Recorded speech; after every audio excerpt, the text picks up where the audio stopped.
dusaba umunsi tugashobora kuri uyu wa kane kuza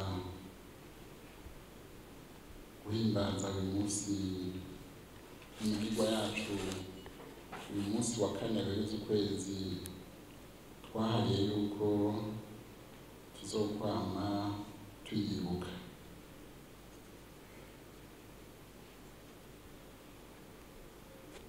Tuzokwama tuyibuka kuko turazi aho Imana yadukuye, turazi aho Imana idushikanye, kandi turazi ko ariyo iduteguriye imbere heza. Twashaka rero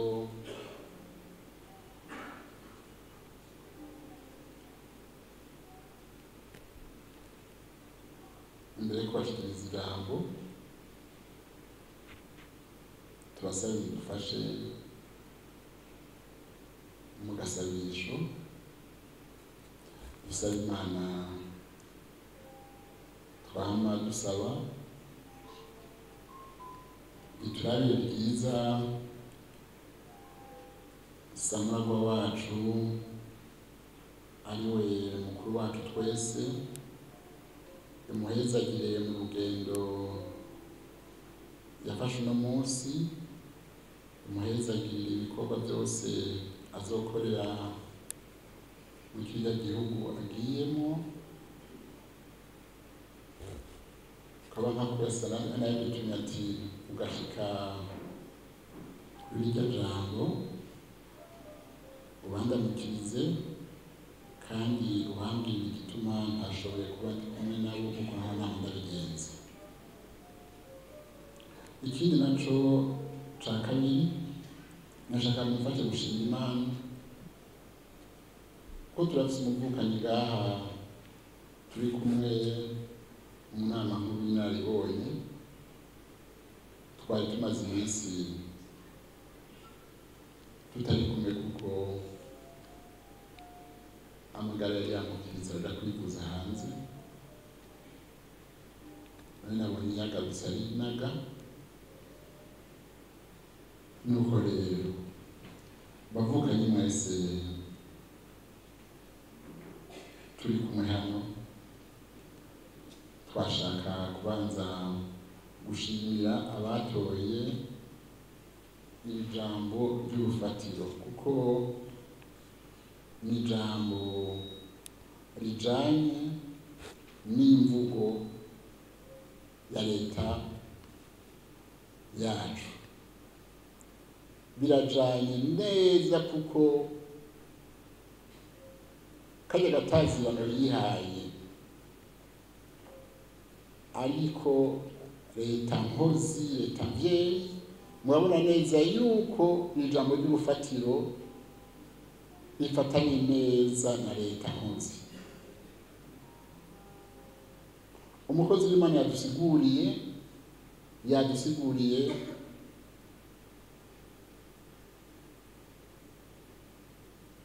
neza, aritangwa ko karorero atubwira yuko twese dufise impano muri twebwe, atawari akwiye rero kuyiryamana, kuyicarika atayikoresheje. Jewe akajambo nabashikiriza kuri ibi mfatira ku mico kama yacu,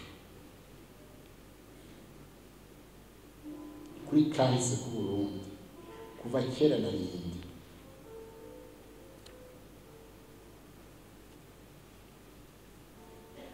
Buri ikinebwe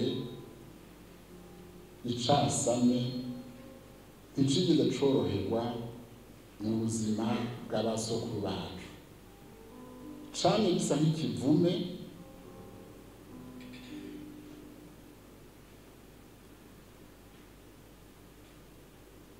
tubibona mu bintu byinshi. Uri umukobwa ugeze kubaka ukaba uri icasame c'ikinebwe kidakora, hari umugabo caronga casanze iwabo. Kugira ngo uronke umugabo habanza kuza abantu barereka bakaraba neza yuko uriya mwigeme azi gukubura neza mu rugo, yuko akura umwavu mu rugo, y'urugo rwabo akubura agashikana hariya ku kanjora, kugira ngo n'imisoro yose yacibone yuko hariho. Basanze rero uwo mukobwa bangaha atakintu, wararindiye uzoza kubaza bikanka, gushika naho bagenda ku Imana yamuhamagaye bakamutanga iki. Ariko rero muri kahise k'u Burundi hariho hoho rero ivyabaye kumuramwe no batazi, gushikaho ubunebwe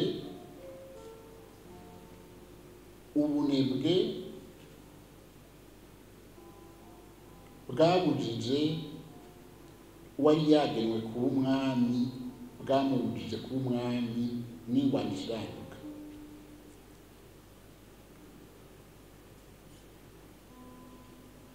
Hari mu ntango y'ikinjana, hari hagati y'1800 n'1850,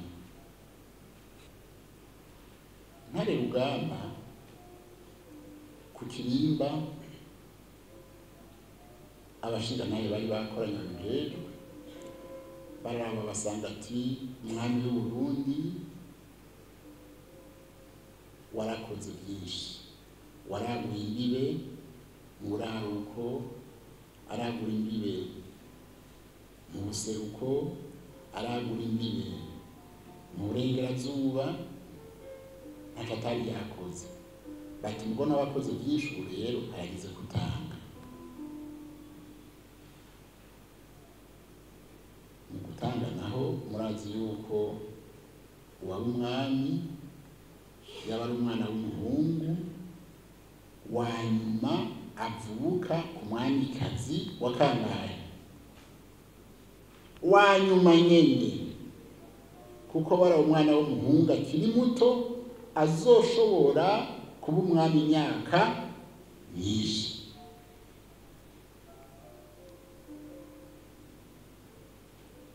Barakorana rero basanga umwami azoba ari Twarereye.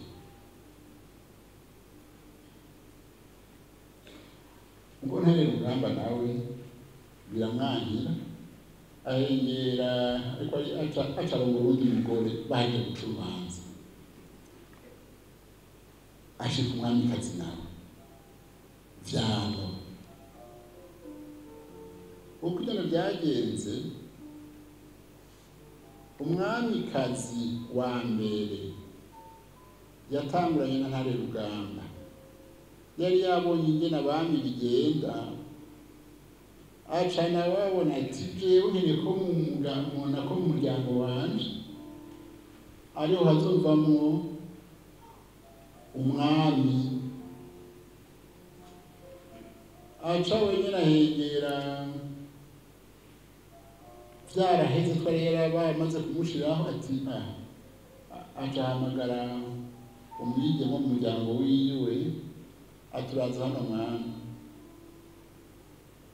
Aca rero atumiraho ako umwami Ntare Rugamba agiye, asanga hariho akana k'igemeye ari ngaho. Hanyuma ngira ngo yaramuhaye akaga kayoga k'ubuki, arasubira akamucanira agacanwa, nimba yo yaragiye kwirangisha yuko imirimo imeze neza. Ntare Rugamba asanga na ka gakobwa bamaze kwiganira, niho havuyemo rero agatwara imbanyi, acika akamikazi mu bandi, hacavuka rero umwana w'umuhungu wa nyuma ariwe Mwezinde Gisabo. None ko haje umwana w'umuhungu wa nyuma, bakaba bamaze guca urubanza yuko uwari ku mwami byaheze, nijya ari kumwami muri abo bami babiri bamuza muri kahise k'igihugu cyacu. Burya rero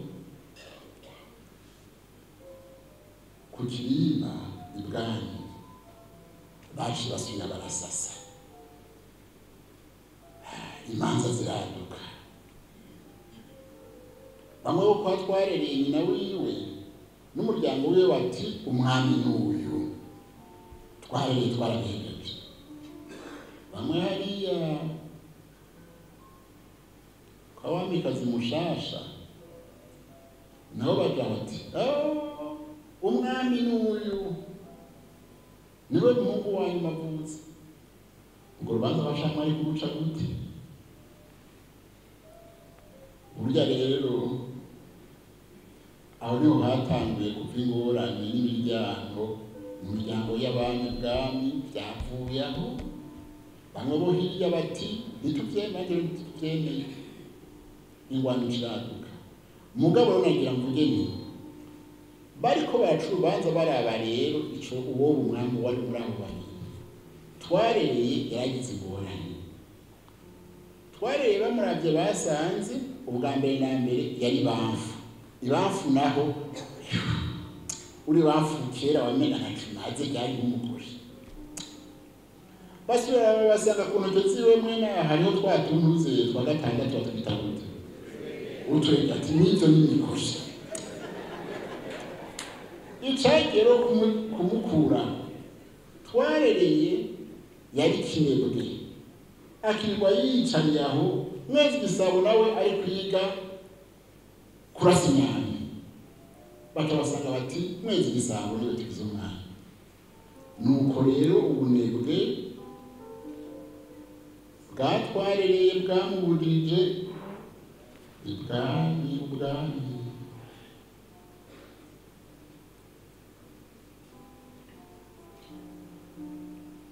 Ingwano yaciye yaduka rero muri iyo miryango ibiri.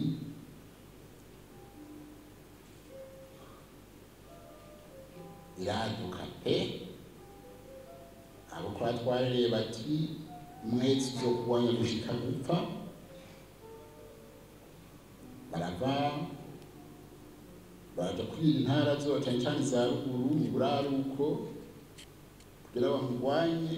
Rero mwezi ntihorohewe. Ivyo nuko bitagaye n'ibyo ko turavuga, ariko ikintu c'ubunebwe carabujije twarereye ku mwana.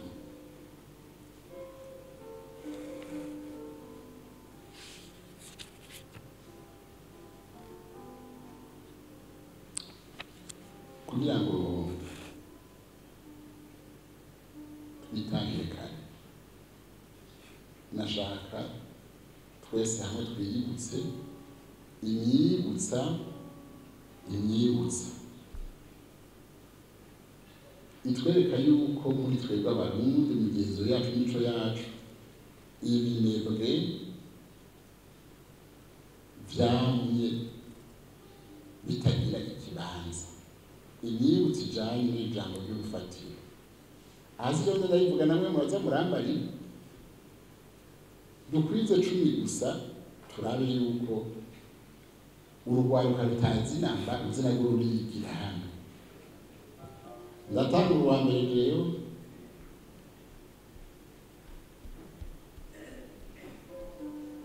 Umwibutsa wa mbere muca muheraheza ubutarima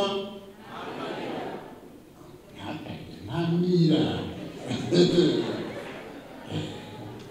Uwa kabiri, uwa mbere numva kujanye n'ijambo ry'urufatiro none. Uwa kabiri uri mitiro zamura twandika basha uri mitiro ukimbura ingonera. Uwa gatatu ushaka umuce acika ijoro. Ibi nabyo byabikiko ibintu nabyo biguma bigona abandi batinse bagiye kubikorwa. Uwa kane ushaka umubira zamura twandika twibwira. Uwa gatanu akagumye abomako. uwa gatandatu ntawurya wala uwindwi ivya gusa bitera ubwenge buke. Uw'umunani hariho amazina y'abantu babiri Ntarataze nande Ntarataze yaruta hari uwundi w'icenda rero Makabando na Ndare aruta Makate Ndambarare. Haraboka abantu bakaza ko Makabando na Ndare aruta Makate Ndambarare. Akanyuma kuko mwese murakazi yuko akimuhana kaza imvura ihise.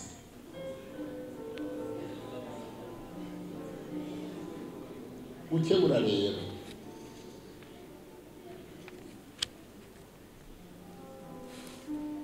hari abantu nk'uko twaba tubivuga kera aho turi hose bama ari intumva.